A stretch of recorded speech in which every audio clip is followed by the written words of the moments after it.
She was just a waitress at a billionaire's mansion, until she saw a childhood photo of herself framed on the wall. Separated from her twin brother in foster care, she never imagined she'd find a clue here, of all places. But what she discovered that night would change everything. Is that me? What would you do if you found a piece of your past in a stranger's home? Tell us in the comments. Don't forget to like, subscribe, and turn on notifications for more inspiring stories just like this. Tiana's voice trembled, barely above a whisper. The tray of sparkling water in her hands rattled, the glasses trembling like her fingers. One wrong move, and they would shatter across the polished marble floor. She stood frozen in the middle of the hallway of a mansion that screamed wealth. Not just money, but old money. The kind of place where silence echoed off walls lined with priceless art, and where people like her were invisible. She wasn't a guest. She wasn't family. She was just the help. A waitress hired for the night at one of Atlanta's most exclusive charity galas, hosted by tech mogul Jonathan Carter. And yet, here she was, staring at a photo that shook her to the core. It wasn't just any photo. It was her. A little black girl, no more than 5 years old, sat smiling in a tiny blue dress clutching a stuffed teddy bear. The photo was old, faded around the edges, but she'd recognize it anywhere. That smile, that teddy, even the slight tear in the corner of the dress, it was a moment frozen in time. Tiana blinked, stunned. That photo was taken at the orphanage. Her orphanage. The only picture ever taken of her and her twin brother before they were torn apart by the system. She took a step closer, her breath catching in her throat. It can't be. Her heart pounded in her chest, loud enough she could hear it over the string quartet playing in the next room. Guests passed by in glittering gowns and tuxedos, laughing, sipping champagne. No one noticed the waitress standing frozen in time, unraveling years of pain with just one glance at a picture frame. Why was her photo in this mansion? Who put it there? And more importantly, how did they even get it? Tiana's mind raced. Could this family be connected to her past? Was it a coincidence? Did someone from the orphanage know the Carters? She looked around, desperate for answers. Nearby, a white-gloved butler stood by the staircase. She approached him cautiously. "Excuse me," she said softly, trying to keep her voice from shaking. "That photo in the hallway. Do you know who it is?" The butler glanced toward the wall. "Oh, that's Mr. Carter's adopted son. He's had that photo up there for years. Came with the adoption file, I believe." Tiana's blood ran. Cold, adopted son photo from the orphanage. No, it couldn't be. But deep down, she already knew the truth. That photo wasn't just of her. It was of both of them. The image had been cropped. Her twin must have been in the original. She gripped the tray tighter, her knuckles turning white. A tidal wave of memories crashed over her. The day they were separated. The nights she cried, clutching her pillow, begging to see her brother just one more time. The years spent bouncing from home to home, always wondering, where is he? Is he okay? Did he forget me?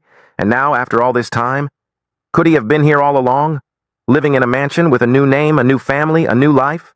Tiana felt like she couldn't breathe. She glanced at the photo one last time, then turned and walked away quickly, her heart pounding like a drum. She had to know. She had to find him, because this wasn't just a chance encounter. It was fate, and tonight, the truth, hidden for decades, was finally ready to come out. Tiana had learned not to expect too much from life.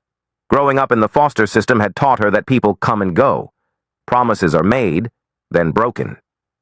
The only constant in her life had been a quiet ache in her chest, the absence of her twin brother, Tyler. They were just toddlers when it happened, snatched from the same crib, then separated before they even understood what was happening. One morning, a social worker had arrived, took his hand, and walked him out of her. Life forever. Tiana remembered crying until she couldn't breathe, screaming his name, holding on to his little blue sock that was left behind. No one ever explained why they were split. No one ever told her where he went. She held on to that sock until it disintegrated in the wash years later. It felt like losing him all over again. Since then, her life had been a revolving door of foster homes, some kind, some cruel. She learned early how to blend in, how to survive, how to keep her expectations low and her heart guarded. But Tyler was always there, in the back of her mind, a missing piece she could never replace. Now 25, Tiana was finally building something, for herself. She worked double shifts as a waitress at a local diner and took night classes in social work. Her dream was to become the kind of person she never had, someone who actually cared about kids in the system, who didn't give up on them. But never, not in a million years, did she imagine that her past would show up here, in this mansion. Her hands still trembled from seeing the photo on the wall. It had rattled her to her core. She needed answers, and fast. Taking a deep breath, she approached one of the uniformed event staff carrying a wine tray. He looked about, her age, kind-faced, and approachable. "Hey," she whispered, trying to sound casual. "Quick question. Who owns this place?" The staffer glanced around, then leaned in. "That's Mr. Jonathan Carter's estate, tech billionaire. Real low-key, though, doesn't throw a lot of parties. This gala's for his foundation. Jonathan Carter." She'd heard the name before, founder of one of the biggest education tech companies in the country. A reclusive genius who mostly stayed out of the public eye. "Does he live here alone?" she asked carefully. The guy shook his head. "Nah, he adopted a kid, like, years ago. Teen now. Doesn't talk about him much. Super private. But the kid's around here somewhere tonight, I think." Tiana's heart skipped a beat. Adopted son. Private. Years ago. Could it be? Her thoughts raced back to the photo, the little girl in the blue dress, the teddy bear. Her. And if it came with an adoption file, then that meant... She swallowed hard. "Do you know his name? The son?" The staffer shook his head. "No idea. Sorry. I just started last week." Tiana gave a quick nod, masking the storm swirling in her chest. "Thanks," she muttered, then walked away before he could see the panic rising behind her eyes. Was it possible? After all these years, could her twin brother, Tyler, have been adopted by this man? Raised in this mansion, surrounded by luxury, completely unaware that the sister he'd been separated from was now serving drinks just a few feet away. The idea felt too big to be real. But the pieces, they were clicking together too perfectly to ignore. Tiana glanced back at the hallway where the photo hung. Her pulse quickened. She didn't have proof, not yet, but her gut, that voice that had whispered to her since she was a child, was screaming now. He's here. Tyler is here, and she wasn't leaving until she found him. As the night wore on, Tiana could barely focus on her work. She moved through, the elegant ballroom like a ghost, smiling, nodding, pouring champagne, but her mind stayed frozen in that hallway, glued to that photograph. The little girl in the blue dress haunted her, not because she was unfamiliar, but because she knew her. Every line of that smile, every curl in her hair, every ounce of innocence behind those eyes. That girl was her. But why was her photo in this mansion? Why did the billionaire tech mogul, Jonathan Carter, have something so deeply personal to her past? She needed answers, and there was only one person who could give them. As guests began to leave and the gala winded down, Tiana spotted Mr. Carter stepping into a quieter corner of the ballroom, checking his phone. He looked exactly like the kind of man who lived in a mansion like this. Crisp, tailored suit, silver-streaked hair, and the calm confidence of someone who owned half of Atlanta. She hesitated. Her nerves screamed at her to back off, to stay in her lane. She was a waitress, not a guest. But something stronger pushed her forward, something she'd carried for 20 years. Hope. "Excuse me, sir," she said, her voice soft but steady. "Sorry to bother you, but that picture in your hallway, where did you get it?" Mr. Carter looked up, slightly surprised by the interruption. "Which picture?" "The one of the little black girl, in the blue dress, holding the teddy bear." He tilted his head, trying to place her meaning. "Oh, that one? That's my son. Well, it's from when he was very young. The photo came with the adoption file. I've had it framed ever since." Tiana's world slowed to a crawl, A strange ringing filled her ears. Everything else, the clinking glasses, the chatter, the music, faded into a dull buzz. She swallowed hard, forcing the words out. "Sir, that photo isn't just of your son. It's also of me. That's my photo, too. I was his twin. We were separated at the orphanage when we were toddlers." The silence between them felt like thunder. Mr. Carter's phone slipped from his hand, hitting the floor with a soft clack. His eyes widened, scanning her face with shock and disbelief. "What?" he whispered. "Are you saying you're Tyler's sister?" Tiana nodded, tears threatening to spill. "I've been looking for him my entire life." Mr. Carter stared at her for a long moment, the air heavy between them. Slowly, he placed a hand over his mouth, visibly shaken. "My God. All these years." She reached into her apron and pulled out an old, folded piece of paper. A photocopy of the same photograph from the hallway. She had carried it everywhere, worn and faded from time. He took it gently from her hand and held it next to the framed version on his phone screen. It was the same picture, just unedited, uncropped. Both children were there. Her and Tyler. Together. "I always wondered why the file only had one name," he muttered. "I thought it was a mistake, or that maybe—" "The girl had been adopted before I could get there." Tiana shook her head, voice trembling. "No one ever told me where he went. I searched, I begged for answers, but I never found him." Mr. Carter's eyes were glassy. "He's here. Tonight. He's upstairs. I think it's time he met his sister." Tiana let out a breath she hadn't realized she'd been holding for years. She clutched her hands to her chest, the weight of 2 decades lifting off her shoulders. She was moments away from seeing her brother, from finally ending a chapter of pain and beginning a new one of healing. And all it took was a photo. A memory. A miracle. "Please," she whispered. "I need to see him." Mr. Carter nodded solemnly. "You will. Right now."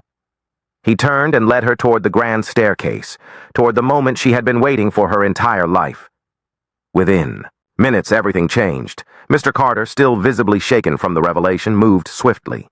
He led Tiana into a private lounge, a quiet room with floor-to-ceiling bookshelves, a fireplace, and deep leather chairs.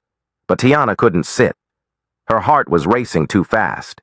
She paced in front of the fireplace, trying to process the fact that her brother, Tyler, was not only alive and well, but somewhere in this very house. Mr. Carter stepped out of the room, phone in hand, and she heard his trembling voice from the hallway. "Ty, you need to come home. Right now. There's someone here. Someone you need to meet." He didn't. Explain more. He didn't have to. The weight in his voice said enough.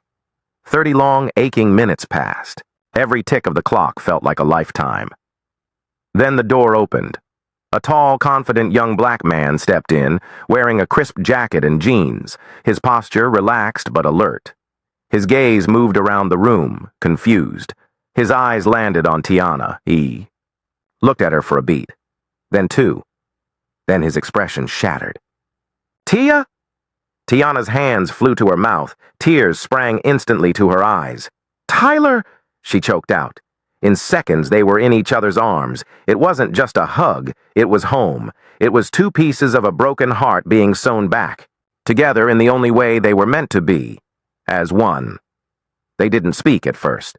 They didn't need to. Their embrace said everything words couldn't. When they finally pulled apart, Tyler touched her face gently, still in disbelief. "You're real?